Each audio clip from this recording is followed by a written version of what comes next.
Two of the most popular compact premium SUVs fight it out. The all-new BMW X1 against the Audi Q3 here on Autogefuehl with Thomas for you in 4K, full screen and full length. Let's go with the all-new generation of the BMW X1. You can see here this really large double kidney here in the front, vertical fins, adaptive air intake and on demand. New headlamps here. These are also the adaptive LED lamps, nice modern signature. And this is also the M Sport model, so you have this sporty design kit in the lower part.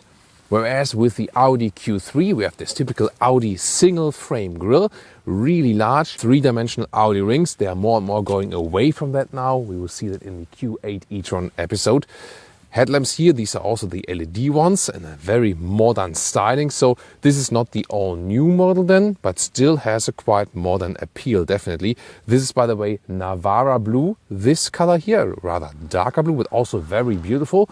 Whereas we have a little bit brighter one. You could maybe move it also in the blue direction or maybe gray or something in between. Here it is called at the BMW Storm Bay Metallic. Turning indicators in the front, I think both cool, right? Here with a segmented look in the Audi and here also with the two spans here. I think both cool, isn't it? Which one do you like better? Side comparison, the length 4 meters 50 or 177 inches for the BMW X1 and the Q3 almost the same. It's just about 2 centimeters difference, so more or less the same length, very same segment. Here we have 18-inch wheels for the BMW X1, winter tires. Of course, there would be bigger ones available. Overall for both vehicles, from 17 to 20 inch are available. The Q3 here has 19 inch for the day, so in that respect it looks a little bit cooler, of course.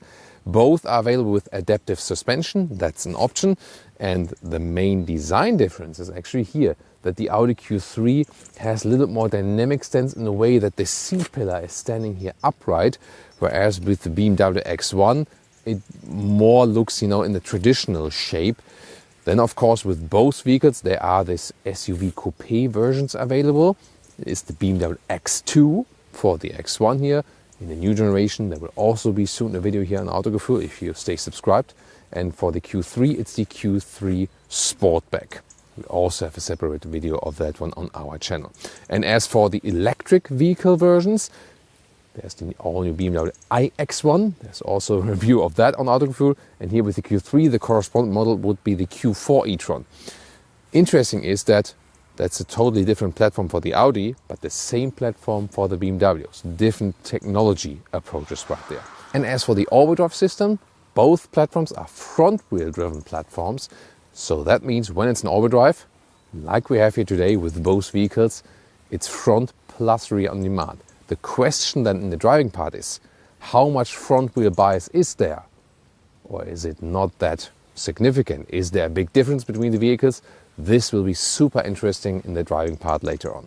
Car designs are becoming more alike. Well, here in this case, I think it's good that they do differentiate, whereas we have with the Audi Q3 here, this flatter design here of the rear windshield, although this is the SUV and not the Sportback version here.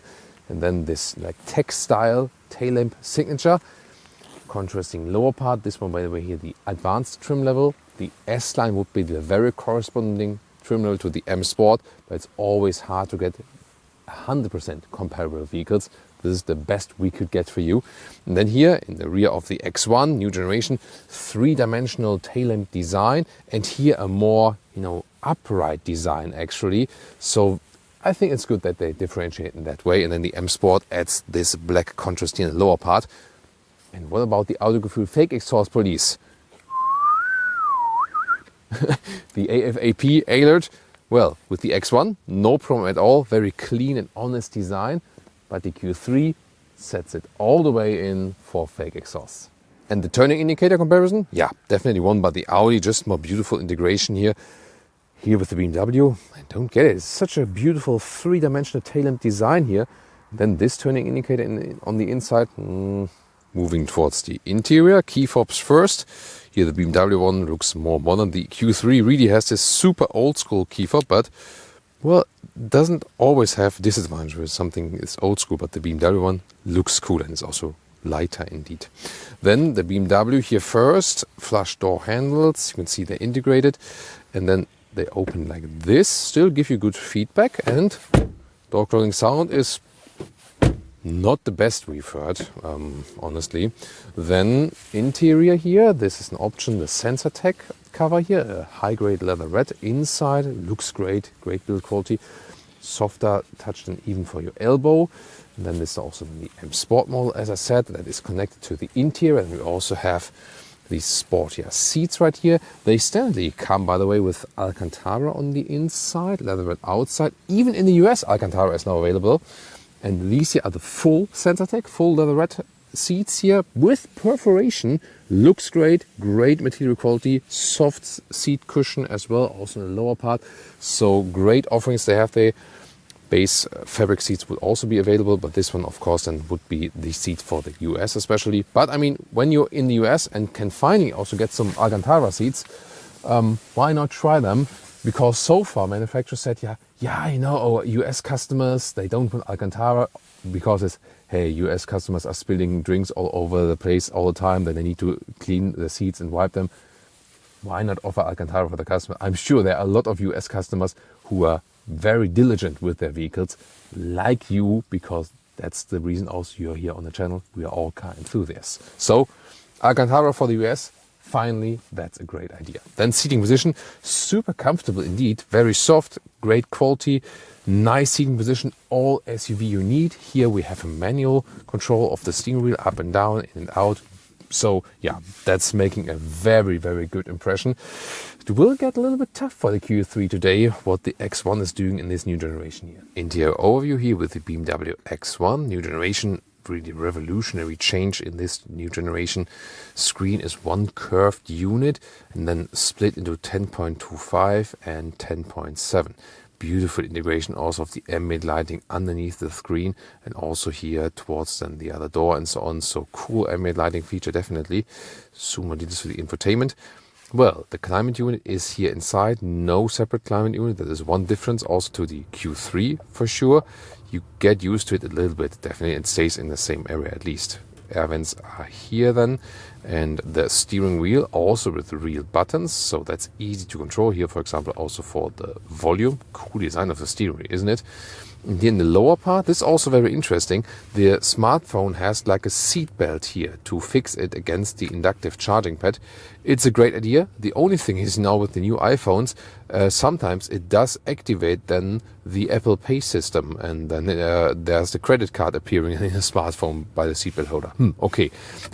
And then what's interesting here behind, there are like some openings and they suck away hot air from the inductive charging heat. That is a cool feature for sure. Infotainment system has this main menu, and yeah, that's kind of information overload.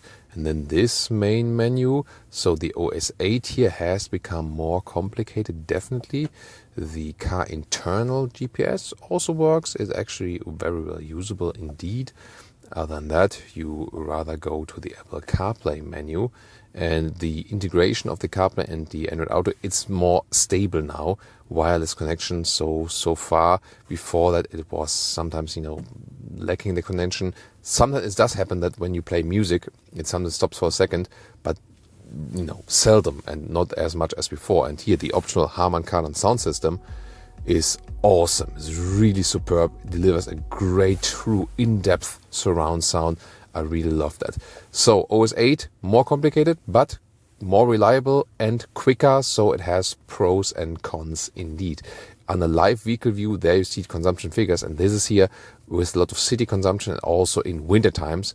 This is the rather high figure. It can also be as low as 7 liters or 100 kilometers. Digital instruments, like a screensaver, but then I turn on the vehicle, looks like this, and you can pick different modes then for that. Here, either change the content where something is appearing. I rather prefer this setting with the digital speed in the middle actually, and then you can also change the whole layout, for example to this or to this.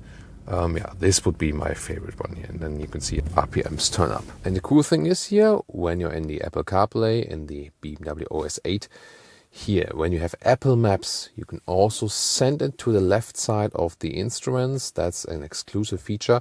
With Android Auto, it would also work then with the Google Maps. And here in the new X1, we also have a nice head-up display. cup holders are sadly not adaptive, so bottles fly all over the place. And then here, 2 USB-C chargers. Here on this flying middle console, this is the My Mode selector where you can pick the driving modes. Good that we still have a normal volume jog. Really nice to have that. And this integrated shifting lever here, forward for reverse, this for D or the S shifting mode, soon more about that. Then start stop engine button here, and when you press this button, then you fold up this armrest. There's some space underneath indeed, and this whole concept of the flying middle console, because here underneath you can see we have more space here, a lot of space actually, and the whole design concept taken from the big EV SUV, the BMW iX. As for the rear seating area here, instead of the doors, is hardback, but a nice structure at least, and also great design from the Harman Kardon sound system is an option. Then you can take a look here at the interior, also with the black perforated Sensatec. Really good in the quality, so the overall build quality impression here of the new BMW X1 is really excellent, I have to say. And yeah, whereas we've seen that with Mercedes vehicles in the new generation, sometimes the build quality, like in C-Class, is worse than the predecessor. Here with the BMW models, they have really stepped up the game. Then here, legroom with this hard recess here in the back. There is still some headroom, legroom left, and also headroom, yes. Here in the rear, 189 or 6'2" is possible. Although this one is also the one with a nice panoramic view, and yeah, it's actually quite decently comfortable here. The rear bench can also be slid forward or back. 13 centimeters or 5 inches. If you have one of the pure combustion engine versions, it's not possible in the PHEV or in the iX1. Also in the middle seat you can sit for a shorter period of time, a little bit blocking than here with the knees for sure, but it works for, let's say, emergency situations. Then you have 2 USB-C chargers here in the rear, and this one here, cup holders, decently built and also with some adaptive rubber lips. Now the Q3 rear seating area. Yeah, these beautiful grey fabric seats, they bring more light to the interior. I really like this styling here indeed. And also in the rear with the nice Alcantara or microfiber accentuations right there. So everything looks really straight, clean and upright. Also hardback at the inside of the doors.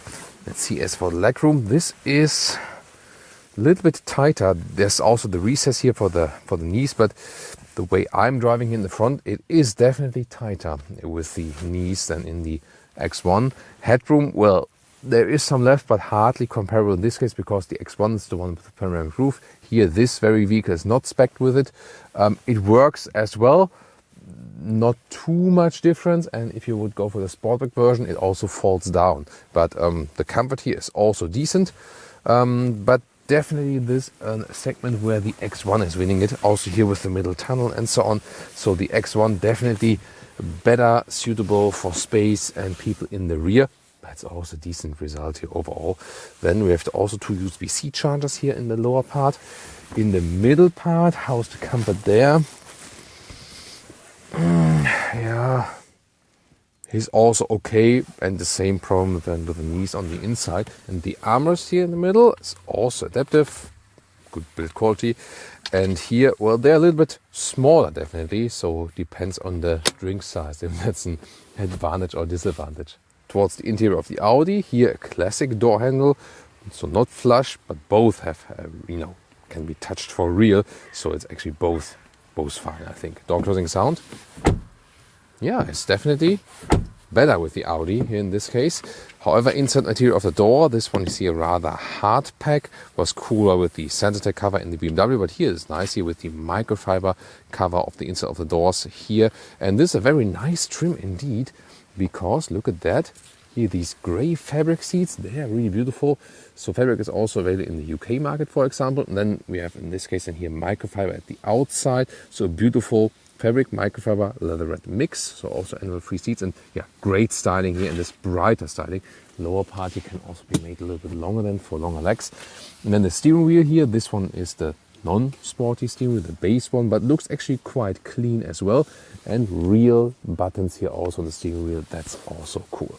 Then about the seating position. This one, the one without panoramic roof, so it's not that well to compare with the headroom here. And of course we have more headroom with 189 or 6'2". Also a very nice and comfortable seating position.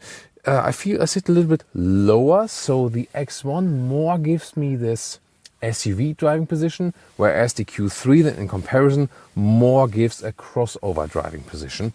And then here steering wheel in and out, up and down, but both are comfortable. But seating wise, from the first impression, yeah, I think the X1 seats from the ergonomic deliver a little bit more, and that's quite rare. So most of the time when we compare BMW and Audi, especially in sedans, for example, then Audi were always better as for the ergonomics.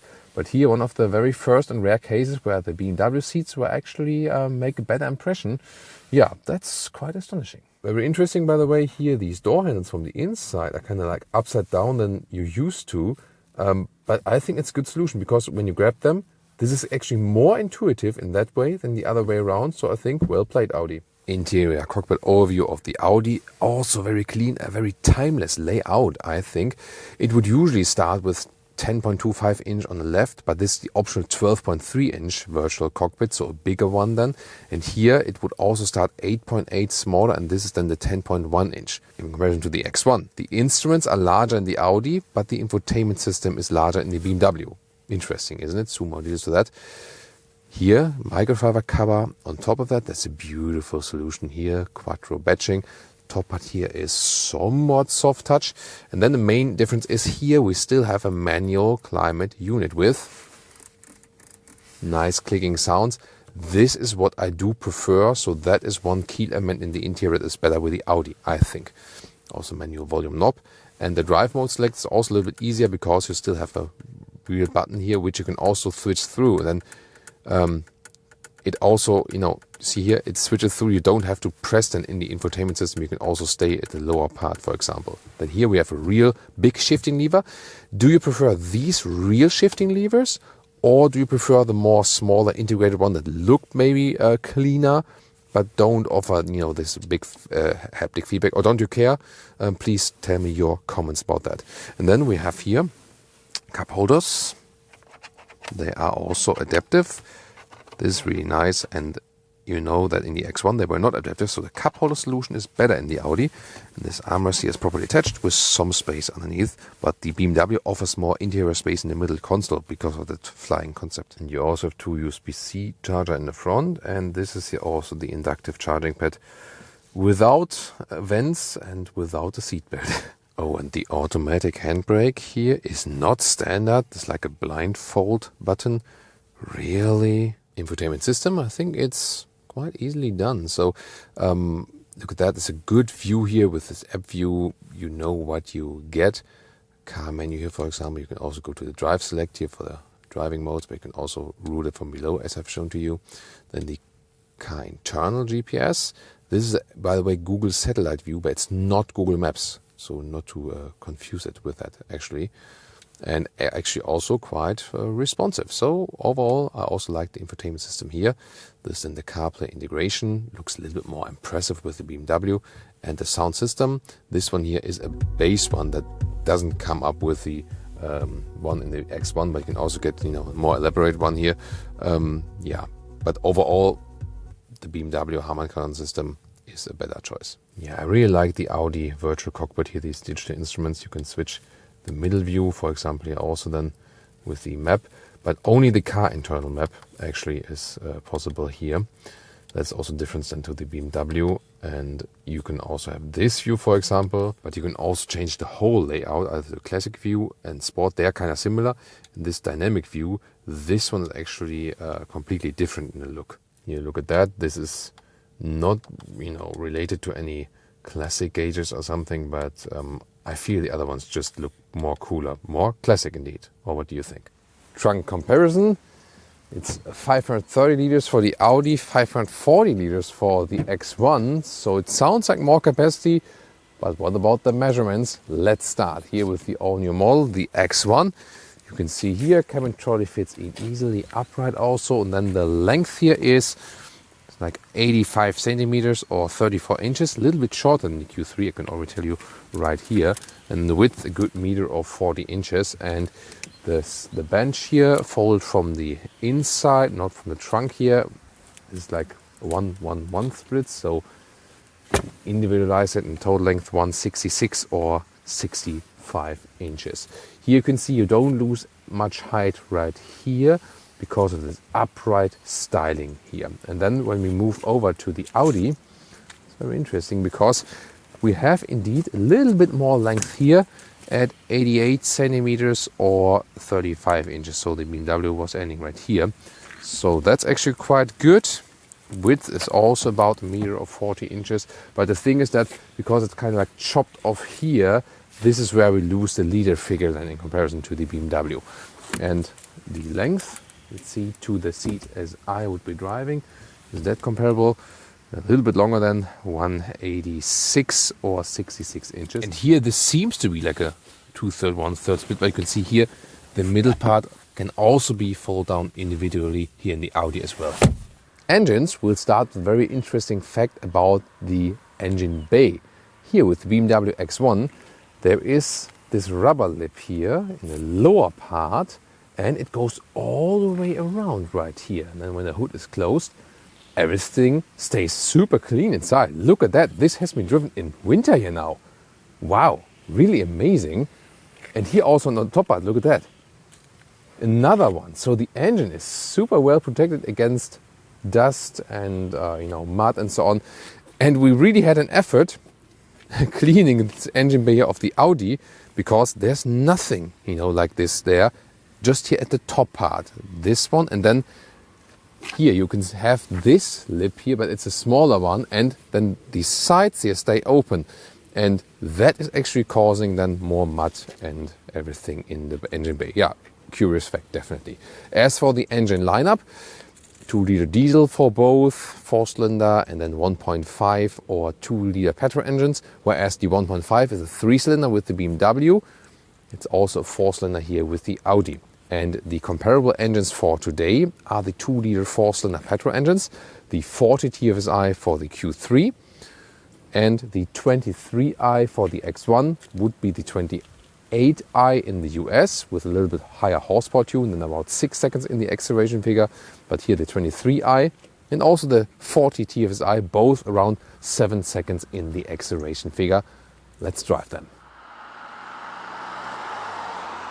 Welcome to Thomas's Comparison Driving Lounge. BMW X1 versus Audi Q3. We're starting with the X1 23i, would be the 28i in the US, then with a higher horsepower tune. 7 seconds is the official acceleration figure for this one, approximately 7 seconds. We put to the Sport Dynamic mode and also to the S shifting mode. Sport here setup. We do rolling start from 40 kilometers an hour. Let's go.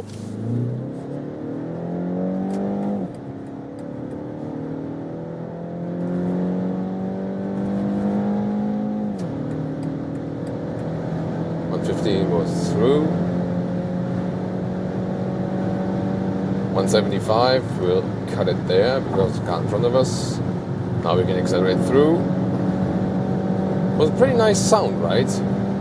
So for that 4-cylinder engine, of course with a little bit of enhancement, but actually felt and heard quite natural. Really nice indeed. Gives you a good feeling when driving the vehicle, and wow, so stable here on the motorway. And this adaptive M suspension we have in here, when we are in that sporty mode, we have a little bit more feedback then of the suspension. Wow, what a settled feeling here on the German Autobahn. Let's see if I go to the normal personal mode. Yeah, suspension is a little bit more forgiving. It's a good setup, but at the same time it's not like shaking up too much or anything. Very nice lane changes. Whoa, and the turning indicators are so much fun, either with this tipping, or you can also really hammer them in like bam. And do you hear that? Bam. Bam. There's no one behind me, so I'm not confusing anyone here at the moment. Wow. That feels so lovely. So you always want to use the turning indicators all the way because it just resonates so well with the vehicle. And that's one of the coolest things in this vehicle. It really reminds us of vintage BMWs. They give you an analog feeling, really like you put something in with some force, like you would turn it. Yeah, the AC unit is all digital in the screen now. That's one of the things I am missing. if you're one of these guys, 22 degrees Celsius or like 72 degrees Fahrenheit, AC on, automatic mode, and you don't care at all. But me personally, I tend to change it here, back and there, AC on, and so on. So yeah, I like to have a separate control right there. The S shifting mode, by the way, is controlling how far the RPMs are turned up. I can also leave it in the normal D driving mode, and then I can always at any time use the pin down. There's also something coming, but there is a difference. For example, when I'm in the S shifting mode, the car is already usually a gear lower or something, and the gears are turned higher. And what you can also do is use the shifting pedals here, shift down manual or up manual, and hold it to go back then.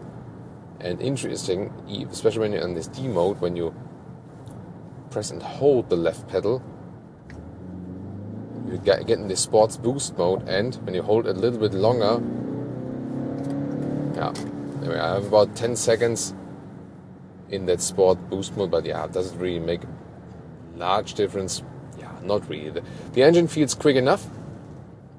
Yes, I would go for the 2-liter 4-cylinder engine if possible on your market. You know that UK markets always are a little bit limited as for the BMW choices they're offering there. That's a pity, definitely. In the US, you don't have another choice anyway then, and also get this higher horsepower tune, which isn't bad at all because it gives you a second quicker in acceleration, definitely. So when you think about buying vehicles, try to get high displacement, low horsepower, so the engine is not under stress. So this downsizing hasn't been... Oh, there's an interesting styling for that Golf 5. Yeah, was it 5 or 6? 5, right? Wow. Yeah, that was an interesting first motorway sequence. The second one is to follow right now. Cool thing about this vehicle is really when I'm here, like in a city situation, stuck in traffic or something, then it feels small enough, and there is no limit as for the sides and so on. You get through narrow areas and so on. But at the same time, it also feels at home on the German Autobahn, on the motorway. This is the thing about the BMW X1. It can do everything. It is a good compromise of everything, actually. It has a very, right-sized approach. Steering wheel, by the way, you know that from recent BMW steering feelings, I expect that it would be a little bit more natural. It's not bad at all or something. It also feels sporty and crisp in a way, but not that naturally progressive, So here at lower speeds, it's actually quite okay.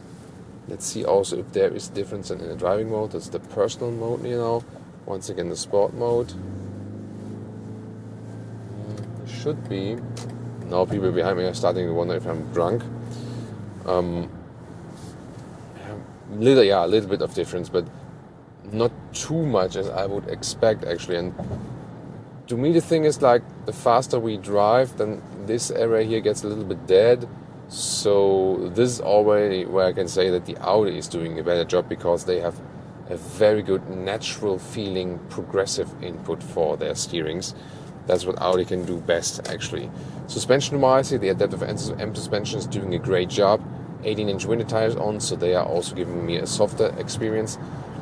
And yeah, it's a very, very good suspension, definitely. And it gives you, once again, both sportiness and also comfort. And here the ambient lighting for such a rather small vehicle segment, compact to premium SUVs, lovely ambient lighting. You can see that here in the tunnel. That is indeed awesome. And you don't always have to go in the dynamic mode. It also takes time to switch. For example, you can just use the S shifting mode. So when I accelerate out, then I also have good acceleration.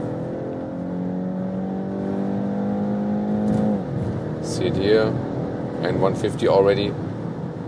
And I think that is rather the use case, because these personal modes, especially because you have to switch them in the screen, then activate it with the button and switch them in the screen. A little bit too complicated to do it while driving, I think.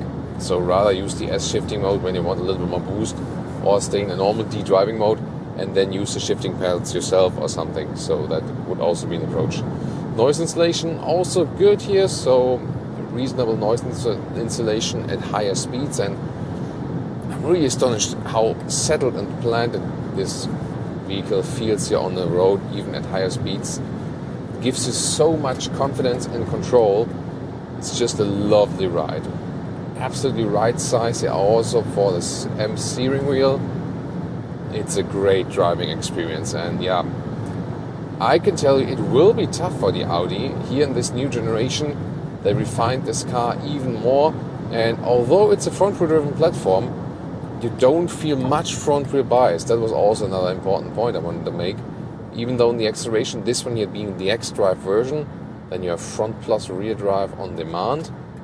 There are also in Europe, for example, versions available without the X-Drive.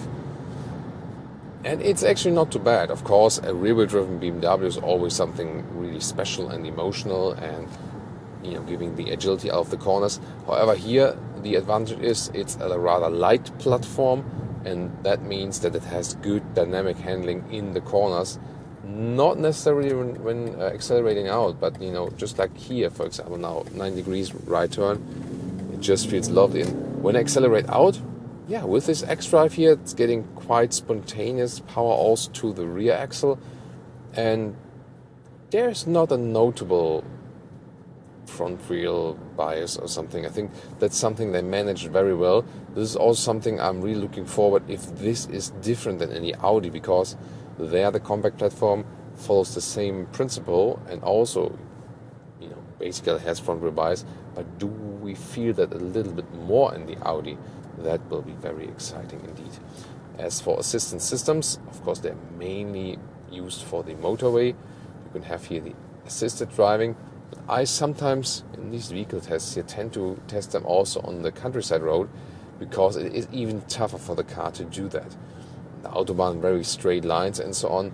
And here, for example, the right line is kind of grayed out. You can hardly see it, but at the same time, the vehicle is really keeping it very well in the lane and also in a very smooth way. Look at that, how refined that assistance system is. That's awesome indeed. And here is still managing that bend here and also not too hectic from a steering movement. So very well done. I'm not sure if you've seen the blind spot monitor. We haven't been overtaken so many times, but then it's flashing here in the side mirror. So, wow. I mean, besides that the steering could give you a little bit more feeling, it's not as bad as in the 3 Series, by the way. So all the BMW SUVs actually have better steering feeling than the 3 Series. Sadly, we have to say, wow, now the sun is really blinding here. Yeah, so overall, I can easily live with that steering here. Again, maybe in an update, they will listen to my feedback. I already told you once before in an X1 review that the intention behind that was actually that the car feels even quicker and more agile when the steering is light. That's what the engineer told me. That was they did that intentionally. And I said hey, isn't a BMW customer more appreciating this natural steering input? I mean, it doesn't have to be super hard to steer. Audi shows how that works, not hard to steer, at the same time giving you a direct, sporty, natural input. So it is actually possible. Yeah, but maybe BMW can also, because that's actually all software tuned then nowadays as well, as most things are actually software tuned. But hardware-wise, from driving this vehicle, wow, this is already super convincing here in the overall segment. It's really so much fun to drive it, and driving the most expensive one, not the biggest one of the BMW lineup, not the biggest one of the SUV lineup. It already gives you so much, actually. Still not cheap at all, of course. Then the question is, one of our toughest tests here, hunting this one here up the narrow bends. Here we go, once again in the sport mode and the S shifting mode. Let's see about that. And also, is there any front wheel bias now in these tight corners? This will be very exciting. Yeah, it is fun to see here, definitely. Yeah, very well done. No slip or something. Of course, here in the woods, it's always a little bit more moist than on the tarmac. Let's see now how far I have to turn the steering in. Wow. Amazing indeed. So much grip and confidence, and I can't believe that. That doesn't feel front wheel biased at all. This drives on rails. What the? Amazing. And yeah, it is a lot of fun to steer still, you know. So this, criticism about more natural feeling it's okay, you know. It could be a little bit better, but just on a very high level, you know. This is so amazing handling wise. Does the Audi Q3 have anything against it? Let's see. Alright, now to the Audi Q3. You go to the S-shifting mode and the dynamic mode. And also do an acceleration onto the motorway. Let's see. From 50 here.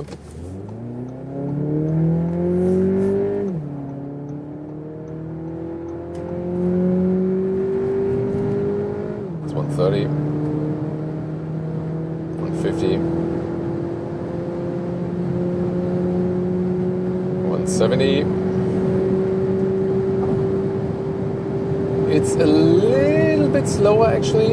It also feels a little bit slower, but it feels slower than it actually is. Here also with the adaptive suspension, lane change, very nicely done also. Very good feeling in that steering. You feel you sit a little bit lower. Once in a while I said also in the interior part, more crossover feeling than SUV driving feeling. So the X7 feels actually larger and bigger, higher, more SUV-ish indeed. Also really good control here over the whole vehicle. We have 19-inch wheels mounted here, so a little bit larger than in the X1. However, this is not all of the difference we feel actually. So I feel that the suspension is in a way more forgiving with the X1. So I think the adaptive suspension of the X1 is doing a better job. So this 1 inch is not everything indeed. And also when we switch back to the comfort or normal auto mode and go back to the normal D shifting mode, the suspension here just feels stiffer and the X1 feels like it evens out everything. This is also a good suspension here, especially in here with the adaptive function. Yes, however, the X1 suspension just feels so superb that in comparison to the X1, the Audi Q3 suspension feels somewhat weak. But that's just in direct comparison. If you compare this one here to maybe some other non-premium vehicles, or in general saying like, hey, this is a great drive. It drives very, very well, yes. But the X1 now in a direct comparison is so well done as for the driving characteristics, especially suspension. Wow, I'm impressed indeed. That's really superb. Oh, nicely quattro illumination there. Here when we're in the tunnel here now, and I can very well see the climate unit. Yeah, that's the thing. Controlling the AC unit while driving is just better in the Audi. The engine here, by the way, just felt a little bit more annoyed when pushing it. The X1 was more sovereign, more relaxed, and also when you're just doing like this pin down, sound-wise, the X1 just feels more pleasing. This engine here, it just always feels like, do you really have to do it with me? And the X1 engine is like, yeah, sure, you can do that, no problem. Although they are not so different in power. Yes, the BMW has a little bit more horsepower, but then again, the acceleration figures also don't differ that much. It's the same displacement figure, same cylinder count, and so on. So yeah, the BMW engine just seems better tuned and overall better as for the setup and also as for the transmission. S-tronic here, dual clutch transmission with the Audi, and it feels sometimes, once again, in comparison to the BMW, a little bit too hectic, I would say. There again, the BMW just feels more refined, and this is really something here, you know, when I'm in an Audi Q3 in this compact SUV, premium compact SUV segment, and I say that another vehicle feels way more refined. That is an astonishing finding here, indeed. So the Audi Q3 has always been one of my favorite vehicles here in this segment, definitely. And for example, also because of the steering input. That's actually the best, and it's also better than in the X1. So precise, no dead zone area, it's progressive, you don't have to steer that much. At the same time, It is sporty. Yes, look at that. Sporty and comfortable at the same time. It is the perfect steering setup, and it can't be any better than that, I think. This is definitely better with the Audi. Yeah, and the AC unit while driving. But the rest, you know, like engine, transmission, suspension, that one is really better with the X1. Seating comfort here and so on is good with both, definitely. And I'm absolutely happy and satisfied with the seating comfort here in the Audi Q3. However, once again, because the X1 is so good also in that respect, these new seats here, soft touch Sensatec also, or then when you go with the microfiber as well, guys, relax everyone. It's like, just be when someone is not driving like for 1 second, directly using the horn, like, come on. I mean, when someone doesn't react like after like 10 seconds, it's okay, but you know what? Yeah, you should be just more relaxed on the road. Once again, one more time in the tunnel, then you can see how all the lighting features are here. And then we through again to the dynamic mode. Then it also automatically changes here to the S shifting mode. It's really cool. And I also have these sport gauges here. I really like them. Yeah, it just gives such a good control of the vehicle. So the steering is really, steering wise, I would always go then here for the Audi. But the rest is really leaning towards the BMW at this moment. So let me do one more acceleration here when we're already at speed. And let's see. And I also, okay, the Spence is going first. You better drive it fast. One more time, 92.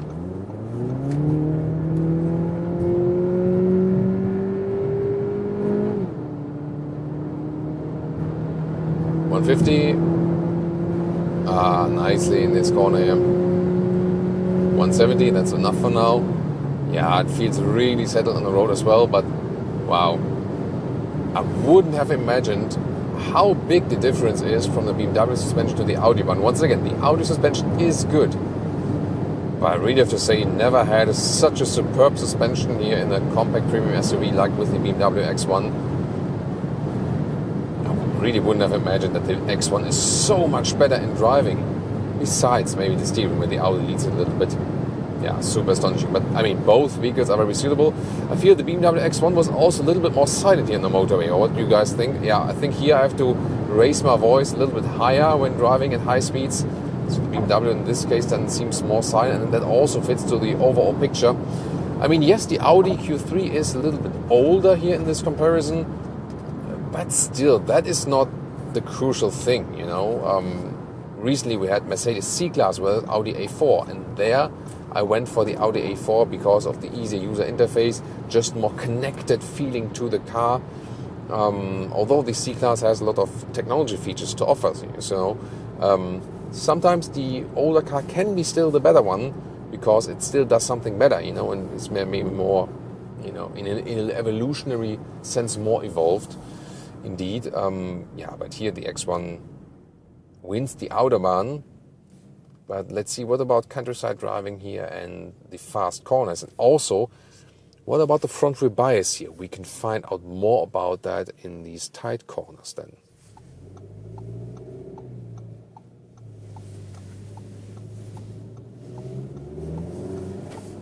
Yeah, you see what I mean? It's like this. And sometimes the shifting up is like, in the X1 everything is smoother actually, also while shifting and so on.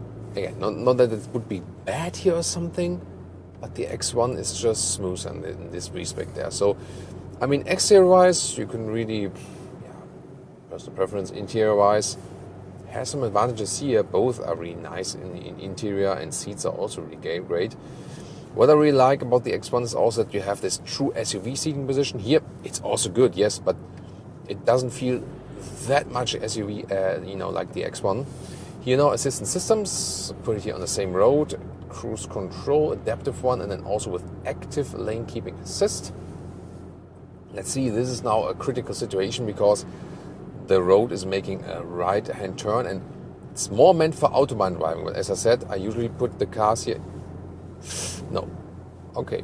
There also the BMW did a better job actually in keeping the car in the lane. Here I had to intervene earlier. So also the assistance systems, they are good here. but seem to be also a step further than with the BMW. Yeah, wow, really interesting indeed. So now I'm looking forward. The X1, we didn't feel the front rear bias at all, basically. This one here has also overdrive, and also the system front plus rear on demand. But how do we feel that then in the tight corners? So one more time, dynamic mode here, and also the shifting mode that is activated by that. Tight corners, housed with the front rear bias, also with the suspension, it's here a little bit rougher. Yeah, wow, it's way rougher, the suspension. Yes, size of the tires is a little bit wider, but that's not all, as I said. And then here, out of the corners, yeah, that's incredible, right? A little bit of wheel spin in the front, and indeed more understeering. Can't believe that the difference is so large. Wouldn't have expected that. But here, steering is really good. But I don't, you feel, really very well in control in general, but considering, and also here then now, transmission and engine performance, the X1 drove here up so extremely smooth on rails. And the Q3 here also did a great job. But it was so much better in the X1. Also so astonishing. And once again, this is talking on a high level here. The Q3 does it in a very nice way and so on, but here also then the engine, it just feels a little bit more stressed once again, you know what I mean? And going back to the normal auto driving mode here, yeah, this is really something. So I was thinking at first, yes, I liked the X1 from the beginning, but I thought that like the classic AC layout and the great steering would actually tend me towards the Q3. But driving-wise now, this goes clearly to the X1 indeed. But what about the overall result? Because we also have to take pricing into account. Which one would I take home?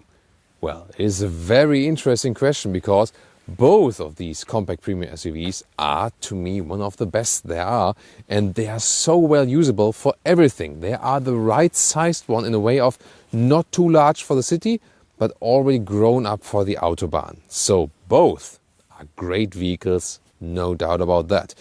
And I really like the Audi Q3. I mean, exterior-wise, it's more a question of, matter of preference. I think both are very nice in the styling. I like the X1 from the front a little bit more. In the side profile, in the rear, I like the Audi a little bit more. So overall, I would take both as for the exterior styling, no doubt about that. Interior, I think also both are very well designed, very clean layout. What I like with the Audi definitely is that we still have this manual AC unit, so easier to control. And also the steering input, that is also cooler with the Audi indeed. But then again, the X1 interior also looks very clean. Yes, it misses the AC unit, the separate one, but more or less you also get along with it, over the time. Interesting is that the Audi seats are very good, but the X1 seats are so exceptionally good indeed, and also more material choice, especially this perforated Sensatec, now also with Alcantara for the US market and so on. So high-class premium seats without animal content. So well done BMW here, but we also had very nice seats here with the Audi today. So you see where this is going. Actually, the Audi is a very good vehicle and I would still recommend it, but the BMW X1 is topping it in most of the aspects, not in all, but most.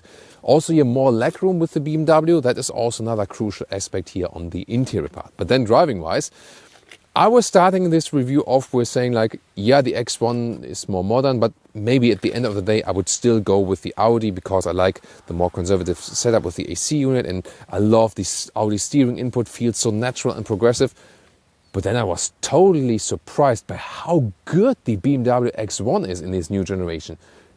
Again, this one drives so well, but the X1 drives so much more exceptionally well. I haven't, imagined that. Just when you drive them directly after each other, then you feel like the suspension, transmission, engine is so smooth with the X1. It's just such a smooth and flawless driving experience. Whereas in this comparison, the Audi then feels a little bit more stressed out from the transmission, not so smooth from the engine and so on, sound-wise, and how it acts, and with the RPM and so on. And you wouldn't really feel that much when you drive it individually and compare it maybe against other competitors. But when you compare it to this one here, yeah, I'm really impressed of how good the all-new X1 is. So when you get this one here for a decent price, I can still recommend it, no doubt. But at the very same price, no doubt I would always go for the X1 now. And yeah, this came as a surprise that it's so clear. However, pricing-wise, it's very interesting as well. These are highly spec'd vehicles, yes. This one here today is a little bit higher spec, for example, also panoramic roof, the adaptive LED headlamps. Yes, the wheels are a little bit larger with the Audi here, but this one here has some more options. But then again, the Audi is a little bit less expensive, and the very vehicle spec here, 59,000 euros for the Audi Q3 40 TSI Advanced, and here 66,000 for the BMW X1 23i M Sport. So 7,000 euros difference. Then you also start thinking maybe a little bit, yes. So it always also depends on the individual trim and also the individual offer you get at your dealer. So when there's a large price difference, you might also want to say, hey, I'm also satisfied with the Audi. Yeah, but we have to say this comparison overall then goes to the BMW X1 as the winner. What do you say? What would you pick? Audi or BMW, Q3 or X1? Tell me in the comments, join in discussion, and also tune in for more super interesting comparison episodes right now.